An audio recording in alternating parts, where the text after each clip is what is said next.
지난주 한국은행이 기준금리를 내리면서 부동산 시장에 어떤 영향을 미칠지 관심이 높아졌죠. 집값 움직임을 놓고도 의견이 분분한데요. 우리은행 부동산투자지원센터 안명숙 부장과 하나하나 짚어보겠습니다. 어서 오십시오. 네, 안녕하세요. 일단 기준금리를 내린 게 부동산 시장에 어떤 영향을 미칠지 궁금한데요. 어떻게 보세요? 안 그래도 지금 시장에 굉장히 유동성 자금들이 많다라는 얘기가 나오고 있는데 금리가 내려가면서 사실 이제 투자처를 찾지 못하는 이런 자금들이 더 팽배해져서 부동산 시장으로 올 가능성이 높아지고 또 세견에는 또 더 그래서 가격이 올라가지 않을까라고 해서 좀 기대치가 높아지고 있는 것이 사실입니다. 네, 사실 이 금리가 내려가도 정부가 대출 규제를 하고 있기 때문에 금리 인하 자체보다는 투자처를 찾지 못한 유동성 자금들, 이 자금들의 움직임이 훨씬 더 큰 영향을 말씀하신 대로 미칠 것 같은데요. 네. 전반적으로 지금 사실은 주택담보대출 같은 경우는 굉장히 전례 없이 굉장히 대출 규제가 강화되어 있는 상황이기 때문에 실제로는 대출을 주택이 있는 경우는 처분 조건부나 아니면 추가적으로 대출 자체가 아예 막힌 상황이기 때문에 전세를 끼고 산다든지 이런 식으로 투자를 하는 경우들이 이제 최근에 늘고 있을 수밖에 없는 상황인데 아무리 금리가 낮아진다 하더라도 사실은 이제 기존에 본인이 자금이 있지 않으면 사실은 추가적으로 주택에 대출하긴 좀 어려운 상황인데 어쨌든 다른 쪽으로 자금을 운용할 때가 마땅치가 않다라고 생각되니까 지금 계속 부동산 시장을 기웃거리고 넘나드는 그런 자금들이 좀 여전히 부동산 시장을 불안하게 할 요인이 크다라고 보여집니다. 네. 일단 그 부동산 시장의 왜곡 현상을 불러온 것들이 바로 그런 유동성 자금들로 이제 거래가 많지 않은 상황에서 소수의 거래가 이루어지면서 그게 호가를 끌어당기고 시세를 끌어당기고 이런 부작용들이 좀 있었잖아요. 그렇다면 그런 부작용이 더 확대될 가능성도 배제할 수는 없는 건가요? 그렇죠. 안 그래도 지금 2분기 들어서면서 강남 중심으로 가격이 오르기 시작했던 것들이 이제 서울 같은 경우 전역으로 조금 확대되는 현상도 나오고 있으면서 정부가 그래서 추가 대책까지 예고하고 나온 상황이기 때문에 전반적으로 시장을 조금 더 예의주시할 필요가 있다고 생각이 됩니다. 이 말씀하신 추가 대책의 핵심이 바로 분양가 상한제를 민간 택지까지 이제 적용하는 이 문제잖아요.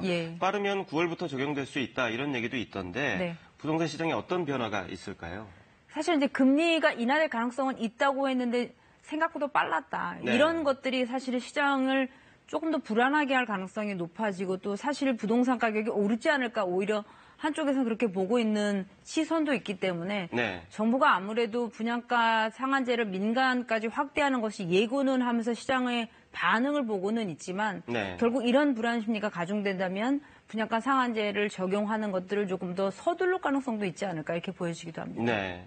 얼마 전에 이거를 이제 말로 일단은 발표를 한 거잖아요. 정식으로 적용은 안 하고. 그래서 국토부 공무원한테 이런 말이 나올 줄은 몰랐는데 구두 개입이 있다 이런 단어까지 썼더라고요. 그만큼 뭔가 조짐이 보이면 모든 대책을 다 적용하겠다 이런 움직임이죠, 실제로는. 계속 지금 시그널을 주고 있는 거죠. 그래서 지금 사면은 상투일지 모르고 가격이 불안하지만 사실은 정부가 계속 예의주시하고 있기 때문에 추가적으로 들어가는 거에 대해서 계속 경고성 메시지를 주고 시장의 추이나 반응을 보고 있는 거라고 판단이 됩니다. 어쨌든 지금 기싸움이 진행되고 있는 그런 상황이다 볼 수 있을 것 같은데요. 지금 실생활로 가보면 이 금리가 낮아지면 투자처가 마땅치 않기 때문에 오피스텔, 상가, 꼬마 빌딩 최근에도 이런 플래카드들이 좀 많이 붙어 있더라고요. 이런 수익형 부동산 시장 광고도 많아지고 관심도 많아질 것 같은데 괜찮은 겁니까? 특히나 이제 오피스텔이라든지 또 수익이 나는 부동산의 경우 지금 실물 경기가 썩 좋지 않은 상황에서 공실도 좀 늘고 있고요. 오피스텔이 최근 몇 년간 공급도 굉장히 많이 늘었습니다. 그리고 도심 내에 자투리 땅을 활용해서 이런 소형 주택형 대체할 수 있는 다세대라든지 원룸형 주택들이 많이 공급이 늘어서 투자 수익률 계속 좀 떨어지고 있거든요. 투자자 관점에서 보면 굉장히 매력 있는 상품이다라고 보기는 어렵기 때문에 물론 지역별로 좀 다른 상황이겠지만 무턱대고 지금 금리가 낮아지고 있는 상황이다. 또 1인 가구 추이가 는다라는 광고성 정부나 이런 거에 현혹도 있지 말고 조금 더 꼼꼼하게 따져보실 필요는 있는 것 같습니다. 공급이 많다라는 거는 언제든지 불안 요소가 될 수 있습니다. 그렇죠. 최근에 플래카드 보니까 보통 역세권이라는 단어를 많이 쓰는데 네. 그걸 활용해서 엽세권 뭐 이런 단어도 많이 쓰더라고요. 예. 그러니까 광고가 워낙 많기 때문에 좀 조심하셔야 될 것 같고 또 이번 달에 신코픽스가 도입되면서 대출 금리가 낮아졌고요. 여기 기준금리까지 내려갔단 말이죠. 그러면 대출이자 특히 규모가 큰 주택담보대출 이자 부담은 낮아진다 이렇게 봐야겠죠? 네, 그러니까 코픽스라고 해서 은행이 자금을 조달할 때 기준으로 쓰이는 이제 금리를 그렇죠. 코픽스로 적용을 해서 예를 들면 은행 같은 경우도 뭐 시장에서 예금이라든지 적금이라든지 뭐 상호부금이라든지 이렇게 해서 8개 정도 조달할 수 있는 금리의 평균을 해가지고 이게 코픽스 기준 금리가 됐던 거를 실제로 이제 단기로 결제성 자금까지 더 확대해서 은행이 쓰는 실제 비용 조달 금리가 더 낮아질 수 있는 신잔액 기준 코픽스 금리를 정부에서 고시하도록 했기 때문에 한 30bp, 그러니까 0.3%포인트 정도 좀 내려갈 거로 보여지거든요. 그러면 이제 기존에 쓰고 계신 분들 입장에서는 이거 뭐 갈아타야 되는지 또는 어떻게 계속 유지하는 게 좋은지 고민이 되실 수밖에 없을 것 같은데. 어떻게 해야 됩니까? 기본적으로 이거는 갈아타게 된다면 새로운 걸로 보신다라고 생각을 하셔야 됩니다. 그러니까 중도 상환 수수료를 내게 될 가능성이 있는 3년 이내에 새로 대출 받으신 분들은 중도 상환 수수료하고 대출 금리의 30bp가 줄어드는 것 중에 어떤 것들이 더 금액이 작은가를 확인해 보신 다음에 갈아타지 않고 유지하거나 또는 갈아타거나 이것들을 결정하실 필요가 있다고 생각합니다.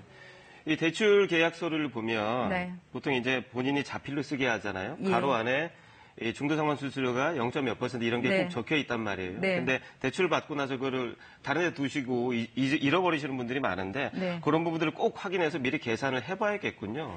중도 상환 수수료 같은 경우는 보통 한 3년 정도 지나면 실제로 이제 남아있는 금액 중에 일부 이제 상환을 해야 될 기간 해가지고 가산해서 정해지는 거기 때문에 3년이 지나면 거의 없기 때문에 3년 이내 정도에 대해서 한번 비교해 보실 필요가 있습니다.